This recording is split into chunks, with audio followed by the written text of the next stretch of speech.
کوہاٹ میں بلدیہ انتخابات کے سلسلے میں امیدواروں کی جانب سے تیاریوں کا سلسلہ جاری۔ مزید جانتے ہیں عبدالباسط کی اس رپورٹ میں۔ کوہاٹ میں ایک جانب علاقہ گمبٹ کی نئی تحصیل کی منظوری کے بعد تحصیل میئر کے لیے 8 امیدوار مد مقابل ہیں، جن میں پاکستان تحریک انصاف اور PPP کے مابین کانٹے دار مقابلہ متوقع ہے۔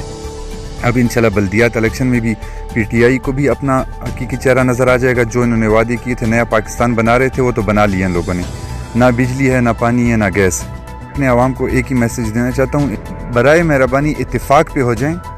ہمارا جب تک ہم اتفاق پہ نہیں ہوں گے، ہمارا ایک ہی ایم نہیں ہوگا، تب تک کبھی کوئی آتا رہے گا نیا پاکستان کے بنانے کے خواب دکھاتا رہے گا اور ہمیں ہماری ووٹ اور پہ ڈاکہ ڈالتا رہے گا۔ کبھی کوئی کیا بات کرے گا۔ الحمدللہ کہ اس ٹائم پر شہریار افریدی کے فنڈ سے ہم نے 19 واٹر سپلائی اسکیم جو کچھ کمپلیٹ ہو چکے ہیں اور کچھ ان پروگریس ہیں، تو الحمدللہ تقریباً 50% 60% تو ہم نے یہ مسائل حل کر دیے۔ پانی کے، بجلی کی بھی جگہ جگہ پہ ہم نے ٹرانسفارمر نصب کر دیے۔ جن لوگوں کی بجلی نہیں تھی وہ بھی ہم نے اپنی طرف سے بڑی محنت کی ہے۔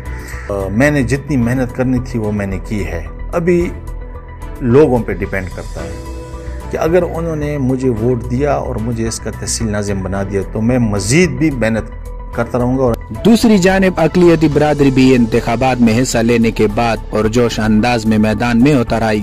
الیکشن میں آنے کا مقصد یہ ہے کہ ہماری مائنارٹی شروع سے نہ پسی رہی ہے اور محروم رہی ہے، نہ فنڈنگ نہ کچھ۔ اس دفعہ میں میدان میں اسی لیے آیا ہوں کہ اپنی مائنارٹی کو سپورٹ کر سکوں، ان کے مسائل ہیں ان کا حل کر سکوں۔